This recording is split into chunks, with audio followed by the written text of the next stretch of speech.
કેમ છો ફ્રેન્ડ્સ? સ્વાગત છે તમારું મારી ચેનલમાં. આજે હું બનાવું છું માર્બલ બાઇટ્સ. તો ચાલો શરૂ કરીએ.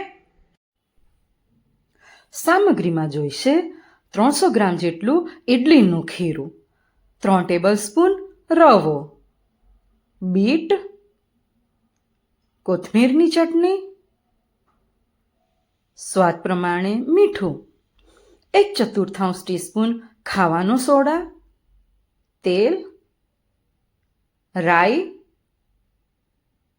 લીલા મરચાં, તલ, 2 ટેબલસ્પૂન વાટેલા આદુ મરચાં. હવે ઇડલીના ખીરામાં આપણે 3 ટેબલસ્પૂન જેટલો રવો ઉમેરો, બરોબર મિક્સ કરીને ઢાંકણ ઢાંકીને અડધો કલાક સુધી રહેવા દો. અડધો કલાક પછી મિશ્રણ ઘટ્ટ થઈ જશે ત્યારે તેમાં જરૂરી પાણી ઉમેરીને ઢીલું કરો. હવે બીટના પણ ટુકડા કરીને થોડુંક જ પાણી ઉમેરી ઘટ્ટ પલ્પ બનાવો.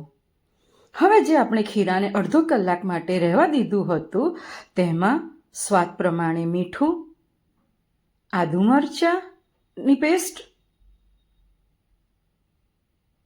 અને ખાવાનો સોડા ઉમેરો. બરોબર મિક્સ કરી દો અને આ જ ઇડલીના ખીરાના એક સરખા 2 ભાગ કરો. એક ભાગમાંથી 1 ચમચી જેટલું ખીરું નાની બાઉલમાં ઉમેરો અને તેમાં જરૂરી લાલ રંગ આવે તેટલો બીટનો પલ્પ ઉમેરો. તેવી જ રીતે બીજા ખીરાને પણ એક બાઉલમાં 1 ચમચી જેટલું ખીરું ઉમેરો અને તેમાં જરૂરી લીલો રંગ આવે તેટલી કોથમીરની ચટણી ઉમેરો. હવે થાળીને તેલથી ગ્રીસ કરો અને તેમાં પહેલાં ઇડલીનું ખીરું પાથરો. તેમાં જરૂરી અંતરે કોથમીરની ચટણીના નાના નાના ડ્રોપ્સ મૂકો અને ટૂથપીક કે સળીની મદદથી ઝિગઝેગ કરો અને માર્બલ ઇફેક્ટ આપો. આ જ થાળીને ઉકળતા પાણીવાળા વાસણમાં નીચે કાંઠલો મૂકો અને તેની ઉપર થાળી મૂકો. ઢાંકણ ઢાંકીને 5 થી 7 મિનિટ સુધી થવા દો અને થઈ ગયા પછી થાળીને ઠંડી થવા દો. તેવી જ રીતે બીજી થાળી તૈયાર કરો. તેમાં પણ ઇડલીનું ખીરું ઉમેરો. પહેલાં યોગ્ય અંતરે જે બીટનો પલ્પ ઉમેર્યો હતો તે ખીરું છે તેના પણ યોગ્ય અંતરે નાના નાના ડ્રોપ્સ કરો અને ટૂથપીક કે સળીની મદદથી ઝિગઝેગ કરી માર્બલ ઇફેક્ટ આપો. તેને પણ ઉકળતા પાણીવાળા વાસણમાં કાંઠલો મૂકીને થાળી મૂકો અને ઢાંકણ ઢાંકી 5 થી 7 મિનિટ માટે ચડવા દો.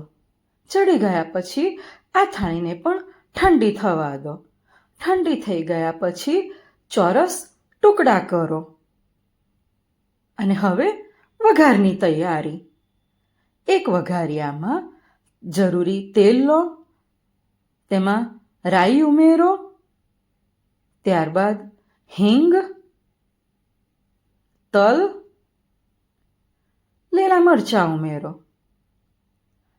આ થયેલા વઘારને બંને થાળીમાં જે ચોરસ ટુકડા કર્યા છે એ દરેક ટુકડા પર આવે તે રીતે ઉમેરી દો. તૈયાર છે ફ્રેન્ડ્સ આપણા એકદમ હેલ્ધી અને ટેસ્ટી એવા માર્બલ બાઇટ્સ. બાળકો સાથે વડીલોને પણ આ ખૂબ જ ભાવશે. ફ્રેન્ડ્સ તમે પણ એકવાર આ વાનગી ચોક્કસથી બનાવજો અને તમારો અનુભવ મારી સાથે શેર કરજો. ફરી મળીશું બીજી કોઈ એક નવી વાનગી સાથે.